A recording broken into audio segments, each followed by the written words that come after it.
Bonjour Charles de Courson. Bonjour. 12 jours après les premières révélations du Canard enchaîné, François Fillon a donc livré hier ses explications sur l'affaire des emplois présumés fictifs de son épouse. Est-ce que vous êtes totalement convaincu? Moi, je ne vais pas être convaincu, puisqu'il a Vous dit... l'étiez déjà. Il a dit deux choses très simples. La première, c'est ce qu'il a fait était légal, mais il a posé la question, est-ce que c'était moral? Et il répond, j'ai commis une erreur. Et il présente ses excuses. Vous savez, c'est tellement rare dans la vie politique, des gens qui présentent leurs excuses, non pas parce qu'ils ont violé une loi, mais parce qu'ils estiment qu'au regard des règles éthiques, ce qu'ils ont fait n'était pas conforme. Et il rajoute que l'opinion publique ne l'accepte pas. Ce qui veut dire d'ailleurs qu'il faut réformer toute une série de choses concernant le statut des parlementaires. Est-ce que pour vous, cette affaire est désormais réglée? Réglée, c'est l'opinion publique qui en tranchera. Elle est réglée au sens... De votre point de vue, au sein de l'équipe de campagne de François Fillon?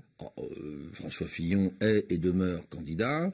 Il a été investi lors d'un vote que personne n'a contesté d'ailleurs, qui a été un vote qui a été un très grand succès, qui sont les primaires qui ont été organisées par la droite et le centre, et il est un candidat légitime. François Fillon avait voté contre le projet de loi pour la transparence de la vie publique en 2013, et on l'a entendu hier dire « J'ai toujours fait de la transparence une exigence. Peut-il être crédible ?» Oui, enfin, dans la loi sur la transparence, il y a plusieurs interprétations possibles de ceux qui ont voté contre. Moi, je me suis abstenu pour ce qui me concerne, parce que je pense qu'il y avait des avancées dans la bonne direction, mais qu'on n'est pas allé au bout de la transparence. Je vous donne deux, trois exemples. Vous trouviez que ça n'était pas suffisant? François Fillon lui disait n'avoir rien à cacher, mais qu'il ne voterait pas un texte qui n'a aucun intérêt et dénonçait à l'époque un voyeurisme. Mais il faudrait que vous lui reposiez la question. Oui. Parce que les choses ont évolué. Visiblement, les choses ont évolué dans son esprit, en tout cas. Oui, et je pense dans la bonne direction.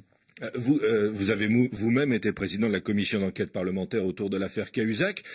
Est-ce qu'on peut, à terme, éviter ce genre d'affaires, que ce genre d'affaires n'éclate de façon régulière dans la vie politique française? Parce que là, il y a eu visiblement, même si François Fillon a dit que tout était légal, un problème d'obscur, quelque chose d'un peu obscur, un peu caché, qui n'était pas dit. Tout était légal et sur la table, visiblement pas tant que ça quand même. Enfin, dans l'affaire Cahuzac, tout était illégal. Oui, mais dans l'affaire Fillon, dans l'affaire dont on parle. Oui, mais vous voyez, la loi qu'on a votée sur la transparence aurait existé, c'est pas pour autant qu'on aurait découvert que M. Cahuzac avait un compte clandestin en Suisse. C'est bien le cachait, il n'allait pas le déclarer, et donc il n'allait pas le dire à la haute autorité. Mais bien sûr. Ouais. Et donc la haute autorité n'avait aucun moyen d'aller détecter si M. Cahuzac avait un compte en Suisse. Mais il y a un vrai problème des politiques avec la transparence, visiblement, des politiques français, et donc de la défiance qui se crée encore un peu plus avec les Français. Mais bien sûr, je pense que la transparence est l'un des éléments du rétablissement de la confiance du peuple français dans ses élus. Voilà. Et qu'il faut jouer le jeu. Vous voyez, François Fillon a donné l'intégralité de son patrimoine. Vous voyez, moi, c'était ma position. Oui. Et c'est pour ça que est-ce qu'il ne l'a pas fait trop tard? Trop tard, mieux vaut tard que jamais. L'affaire s'est emballée pendant 12 jours, oui. Et pendant 12 jours, on l'a vu embourbé dans cette affaire. Oui, aujourd'hui, il donne ses explications. Je pense qu'il a joué la transparence et qu'il a raison de le faire. Oui, hier, dans sa conférence de presse. Vous voyez, il a donné intégralement le contenu de son patrimoine, c'est très bien. Et moi, c'était ma position. C'était indispensable de passer par là? Ah, moi, je pense. Je pense que ce qu'il a fait, c'est ce qu'il fallait faire. Certains disent qu'il aurait dû rembourser les sommes. Alors, les sommes versées donc à ses enfants pour ses emplois familiaux, c'est comme ça qu'on peut les appeler. C'était une option possible, mais est-ce que c'était l'option que vous privilégiez? Oh, moi, c'est pas moi qui en décide, je dirais. Non, mais vous pouvez avoir un avis. Vous pouvez avoir un avis. Vous qui vous faites le centre de la transparence de la vie publique depuis des années. Non, mais moi, si vous voulez, sur ces affaires, j'ai toujours défendu, j'étais extrêmement minoritaire dans tous les partis politiques. D'ailleurs, la thèse, c'est qu'il faut interdire tout emploi familiaux. D'ailleurs, c'est ce que dit dans son interview in fine François Fillon, parce qu'il voit bien que même si vous avez votre fils, votre fille, votre conjoint qui travaille beaucoup, vous n'empêcherez pas qu'on dira s'il l'a recruté, c'est qu'il y a favoritisme dans le recrutement, et vous n'arriverez jamais à prouver qu'elle travaille normalement, pas normalement, pour une raison d'ailleurs très simple, c'est que quand vous regardez les contrats d'assistants parlementaires, quel est l'objet du contrat? Oh, il tient en une ligne. Assister le parlementaire. Mais qu'est-ce que ça veut dire? C'est très large, oui, ça peut tout dire et son contraire. Ouais. Moi, quand je recrute un assistant, il y a une fiche de poste. Mais elle n'est pas dans le contrat, la fiche de poste. Elle est faite parce que je veux bien le faire.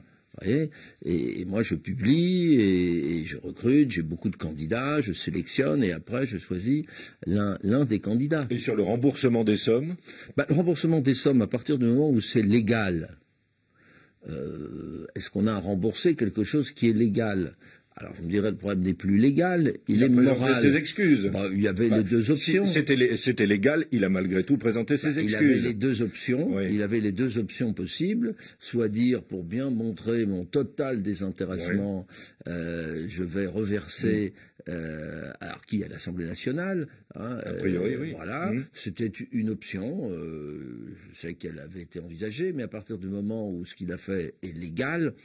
Bon, on pouvait discuter de cela. Ça aurait d'ailleurs posé un problème puisqu'il a payé des impôts, etc., sur toutes ces sommes. Enfin, vous voyez. Et Charles de Courson, et si François Fillon était finalement mis en examen, puisqu'il y a toujours une enquête qui court, dans quelques jours, vous vous retrouveriez dans le même embarras qu'il y a quelques jours avant cette conférence de presse? Non, mais François Fillon a répondu à cette question. Il a dit, si je suis mis en examen, je me retire. Je me retire. Voilà, il a donné la réponse. Il a donné la réponse et elle vous satisfait, mais est-ce que vous craignez cette mise en examen dans les jours qui viennent? Si vous voulez. Parce que là, il s'est mis une épée de Damoclès au-dessus de la tête, et un peu tout seul. Hein. Oui, il l'a fait tout seul, mais en fait, c'est sa position. C'est lui qui est candidat, ce n'est pas moi. Oui, je l'avais bien noté. Beaucoup de collègues ont trouvé que c'était aller très loin. Pourquoi? Parce que c'est remettre son destin entre les mains des juges. Sachant qu'être mis en examen, c'est pas être condamné. Tout à fait. Il y a eu des tas de gens mis en examen qui ont été reconnus innocents. Absolument. Donc il est allé trop loin sur ce point-là? Peut-être, mais surtout, ça pose un problème politique qui dépasse beaucoup le cas de François Fillon, qui est-ce qu'un élu doit remettre son destin politique entre les mains d'un juge? Et sans condamnation définitive. Si la condamnation était définitive en disant j'ai été condamné définitivement, il y a une clarté. Bon, j'en tire les conséquences, c'est très bien. Mais là, une mise en examen, c'est pas une condamnation. Charles de Courson, dans ces conditions, est-ce que la droite peut encore gagner l'élection présidentielle, d'après vous? Je pense qu'elle peut tout à fait gagner. Puisque... Il n'y aura pas de séquelles de cette affaire tout au long de la campagne. Est-ce qu'il ne va pas traîner ce Penelope Gate comme un boulet durant les semaines de campagne qui viennent? Mais bien sûr que ça affaiblit notamment l'une des raisons pour lesquelles beaucoup d'électeurs de l'opposition lui avaient apporté ses suffrages, c'était l'image d'un homme intègre. Voilà. Donc une image écornée aujourd'hui. Donc ça a un peu dégradé, mais je pense que suite à cette conférence de presse, l'opinion publique... Vous pensez que l'opinion peut se retourner, l'opinion dans son ensemble? Je pense, et reconnaître que c'est un honnête homme, même s'il a fait une erreur et qu'il a reconnu, ce qui est quand même très rare dans la vie politique, je pense que ça peut conforter son image d'un homme qui a une éthique. Merci Charles de Courson d'être venu ce matin sur RFI. Bonne journée à vous.